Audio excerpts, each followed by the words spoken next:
Welcome or welcome back, Midnight Mafia. Now, for those of you that know, I love to tell true crime, mysterious, and these paranormal stories. And if you like that as well, then I implore you to stick around and listen to today's story. Plus, do not forget that in every story, I put a hidden clue that's somewhere throughout there. It's usually the like button. Sometimes it could be something else.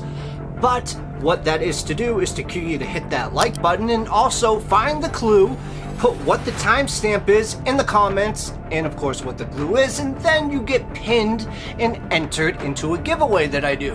And with the giveaway, you can win cool merch, which I got right below right now. You might want to check out the Midnight Mafia, or even cooler, I thought the Midnight Mafia was actually the coolest, but the new mystery files with the two bloody hands, pretty cool.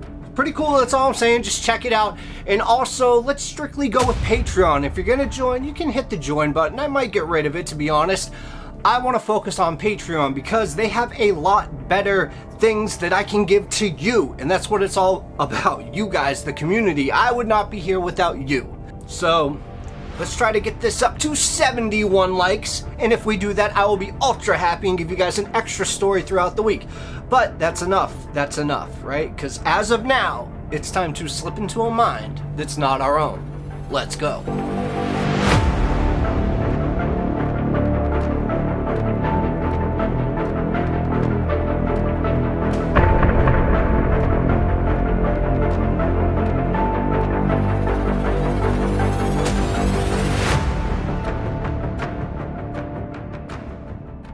Now, I want you to imagine a satanic ritual being done mixed with this envy and absolute jealousy of this one man. Not to mention that there could be in every single corner a serial killer that's waiting to strike. Now, does this sound like an intriguing case to you? Well, that's just the preview. So even if you're not enjoying this through the audio in your car, I would say either way, it's time to buckle up. Did you know that during the 1980s and 1990s, the United States was consumed by this mass hysteria known as the Satanic Panic? And the nation became somewhat fixated on the idea that these demonic entities were corrupting its younger generation through this music, comic books, and even video games. But it didn't stop there. Families were torn apart and careers were destroyed as more than 12,000 people were dragged before the justice system to defend themselves against these accusations linked to devil worshipping. Most of these cases turned out to be false and unjust, but just some of them, were genuine. That's where we go to Frank Costal, who was born and raised in Newcastle, Pennsylvania. Now, he experienced a life that was marred by violence at a very early age, clearly by witnessing his grandmother kill his own grandfather before taking her own life when he was only 4 years old did such destructiveness to him. And this was just a small glimpse of the turmoil that lay ahead of him, because as he grew up, Frank was constantly at odds with his father, and frequently these physical altercations. Despite, on top of this, he struggled with his sexuality and trying to understand himself.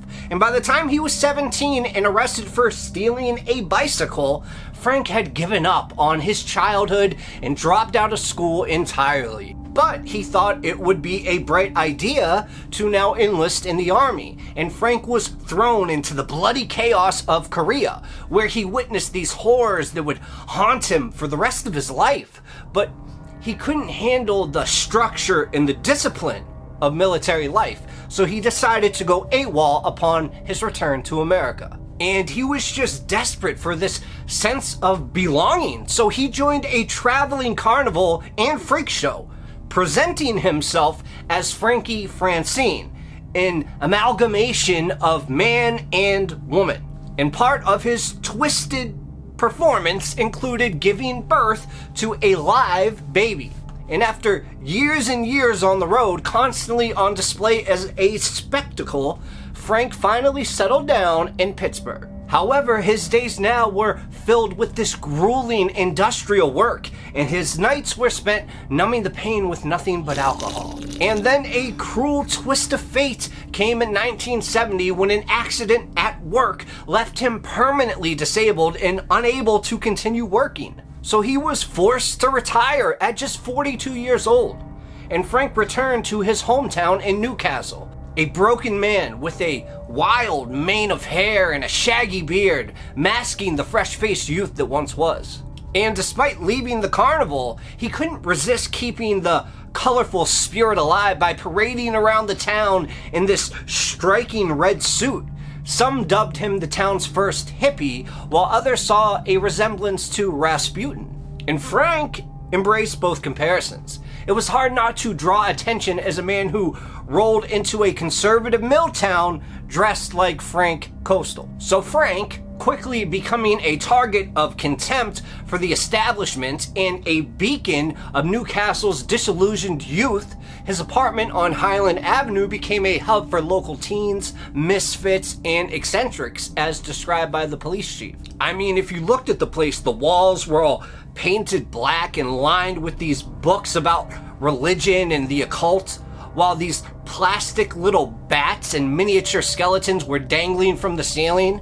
And then in one corner sat this shrine that was adorned with these inadvertent crucifixes and plastic skulls.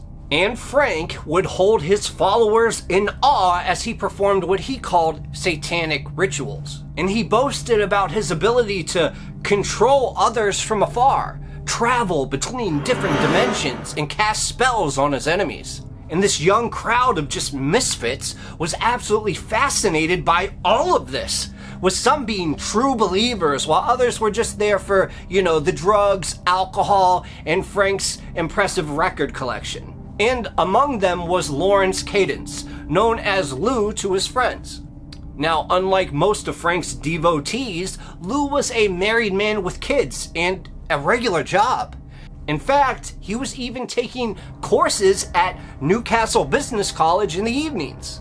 And the details of how Lou became part of Frank's inner circle are still unclear, but we do know that he was a frequent visitor at the Highland Avenue apartment. Some speculate that it was because of the drugs being sold by Frank on the side, and there were also whispers that Lou and Frank may have been more than friends. But on the morning of July 11th, 1978, Rose Butera drove her car to a stop in front of a well-maintained two-story house on Wilmington Avenue in Newcastle.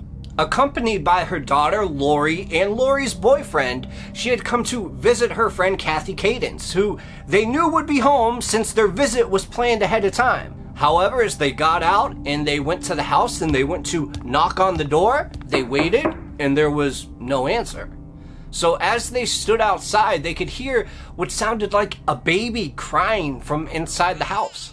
Now, for those of you with squeamish stomachs, this is a warning. You might want to fast forward or just go to a different story that will be linked in the description or at the end card. So it was at this very moment that Rose actually crept through the door, and her heart was pounding at this point, heavy with dread. And the sound of footsteps behind her signaled the arrival of her companions.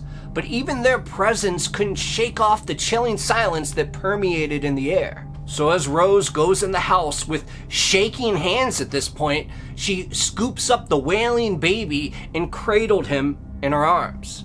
But as she kind of gazed and just looked around, her eyes fell on a gruesome sight upstairs. Her blood ran cold as she saw Lori's horrified expression, and she knew something was terribly wrong. But gathering her courage and composure, Rose then climbed up the stairs, her feet feeling like lead on each step going forward. And then she saw it. A small body that was lying on the floor, drenched in blood. It took her a moment to realize that this was Dawn, Kathy's 4-year-old daughter. Her tiny form was barely recognizable, a lifeless bundle of flesh and bone. Crying at this point, tears were streaming down her face, and Rose could only imagine what horrors had taken place in this once peaceful home. She could only pray for strength and justice as she held onto Robert tightly in her arms. The child, unfortunately, had been brutally disfigured. and Rose held back her urge to run away and quickly sent Lori to go downstairs before continuing down the hallways. And that's when she found her friend, Kathy, who was in the bathroom. It was immediately clear that there was no hope at all for either of them. Both Kathy Kadunce and her daughter had not only been murdered, but their bodies were so horrifically mutilated with over 12 stab wounds each. Not to mention, in addition, Kathy had been shot right in the head. And the details of the child's mutilation were too gruesome to be released to the public. The only relief was that the wounds were inflicted after death, as determined by the pathologist Dr. William Gillespie. And he also concluded that the murders took place between 7 and 8:45 in the morning. This ruled out Lawrence Kadunce as a suspect since he would have been on his way to work during that time. And when questioned by the police, Kadunce confirmed this alibi, stating that he had left the house before 6 and his wife and daughter were fully alive and well at that time. And the police actually never even considered him a significant suspect. 18 painful months went by, and the investigation into the double murder made no progress. However, it was in January 1980 when the police finally received a lead when an anonymous tipster provided the name of Michael Atkinson. This 28-year-old had been drifting around the nearby town of Elwood City and had never been a suspect until right now. And as the investigation delved deeper into his background, they became increasingly convinced that he was the culprit. Atkinson was a frequent offender with a lengthy criminal record that included arrests for assault and arson. And he was already in custody, in fact, in Butler County when his name came up, charged with the murder of his 84-year-old landlady, Rose Puz. So law enforcement officials who had previous encounters with Michael Atkinson described him as this ruthless psychopath. And when questioned by police, he didn't waste any time denying his involvement. He admitted to being at the Kadunce property on the morning that Kathy Kadunce and her daughter were killed, but claimed that he remained in the car while Frank Costal and another man named John Dudois went inside. So as you can see, the plot's starting to thicken. And then he said after some time, the two of them emerged again. Their bodies at that point were just smeared and covered in blood. And Atkinson claimed that the murders were driven by revenge for lost drugs. He explained that Costal had given Lawrence Kadunce a supply of perk pills to hold on to, but Kathy had found them and then flushed them down the toilet. I mean, Atkinson's story seemed believable, but authorities suspected that he was concealing his true involvement in this situation. Frank Costal and John Dudois needed to be interrogated to hear their side of the events. However, Dudois could not be questioned. He had died from a gunshot wound 4 months earlier. Now, while his death was ruled as him taking his own life at the time, investigators now considered if Costal and Atkinson might have orchestrated it to silence him. So perhaps Costal could finally provide some clarity on this situation. And in February 1980, Frank Costal was taken into custody at his apartment on Highland Avenue. However, his version of events offered a whole different perspective. Costal admitted that he, along with Atkinson and Dudois, entered the property around 6 in the morning. But he also revealed this shocking detail, that there was also a fourth accomplice, and that was none other than Lou Kadunce, the husband and father of the victims, who was supposed to be far away. Costal's account of the events became self-serving at this point. He claimed that he was just a bystander and that it was the other 3 men who were responsible for the killings. But the police, of course, didn't buy his story, and the first defendant to stand trial was Michael Atkinson, appearing in a Lawrence County courtroom on September 15, 1980. He faced the charges of first-degree murder for Kathy Kadunce's death and third-degree murder for Don Kadunce's as well. Now, the reasoning behind this was Kathy's murder had been planned beforehand, while Don's had not. And during the trial, Atkinson maintained his innocence and claimed that he had not entered the house at all. He only stayed in the car. However, the prosecutors presented a witness who stated otherwise. Yep. Frank Costal repeated his assertion that Atkinson, along with Dudois and Lou Kadunce, were responsible for the murder. The jury was left then to determine which of these unreliable men was telling the truth and which ones were not. So on October 16th, 1980, they reached a decision. Guilty.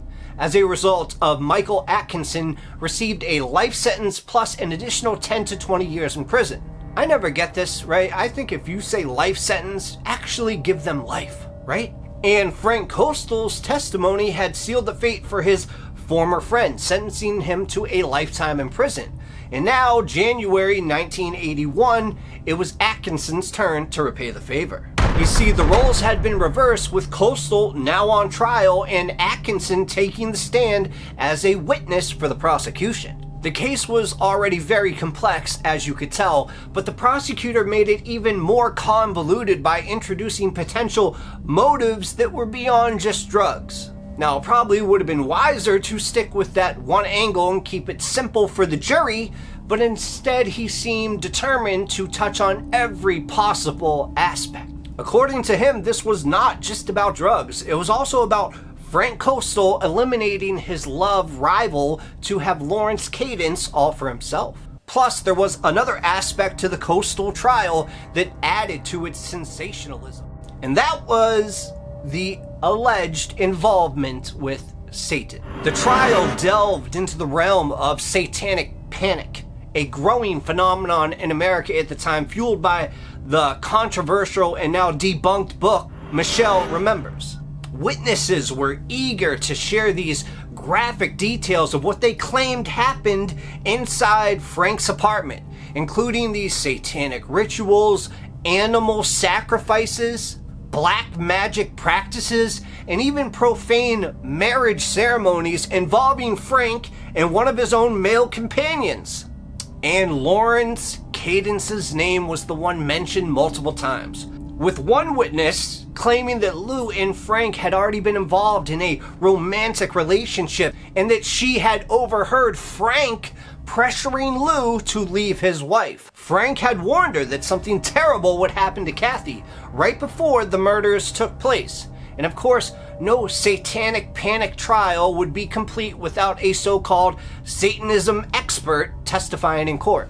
This individual confidently claimed that there were ritualistic elements involved in the killings, particularly emphasizing the fact that each victim was stabbed exactly 17 times. He also scrutinized Frank Costal's home decor, specifically the skulls and the skeletons, and suggested that they had satanic significance. And at this point, to everyone's amusement, Costal's defense later explained that the skulls were leftover Halloween decorations and the plastic skeletons had been given out by a fast food chain. Furthermore, they argued that Frank Costal was not actually a Satanist. It was all just a ploy to lure young men into his bed. But despite this sideshow, Frank Costal was not on trial for alleged Satanism. He was being held accountable for a brutal double homicide, of which he was undoubtedly found guilty. He received a life sentence in prison with no possibility of parole and passed away at the age of 71 in 2001 while serving his time at the State Correctional Institute at Laurel Highlands in Pennsylvania. His co-defendant, Michael Atkinson, also received an additional life sentence for the murder of his landlady, Rose Puz. Atkinson has since been linked to 2 other murders and is believed to have been a serial killer. In 2013, he passed away as well while still being incarcerated. Now, this leaves one suspect with a known name that remains unaccounted for: Lawrence Kadunce. He was the not-so-grieving husband and father who was spotted laughing with friends at his wife and daughter's own funeral. Let me know if this infuriates you as well, and if it does, hit that like button. Then, in January 1982, Kadunce stood trial where the prosecution relied heavily on the testimony from their star witness, wait for it, Michael Atkinson. And according to Atkinson, it was Lawrence who fired the fatal shot at Kathy while she prepared for her morning bath. I mean, once people are known as liars, and then they take the stand and they've already lied, and you know somebody's got to be lying because every account is different, who do you believe? But he then instructed Frank Costal to kill his 4-year-old daughter to eliminate any potential witnesses. However, Atkinson never explained how he obtained this information, since he maintained that he stayed in the car and did not enter the house at all. What? Kind of a contradiction, don't you think? And this may have been why the jury ultimately found Lawrence Kadunce not guilty of murder. And he left town shortly after, I'm sure. He later remarried and had another child, but Kathy's family firmly believes that he played a role in her death. But I know this was a lot, but what do you think? Let me know right now in the comments. I'll definitely read everyone and I'll let you know what I think. But that's all I got for you guys today. Make sure to check out the merch store, sign up to Patreon to get those extra videos, and I'll see you soon. Cheers.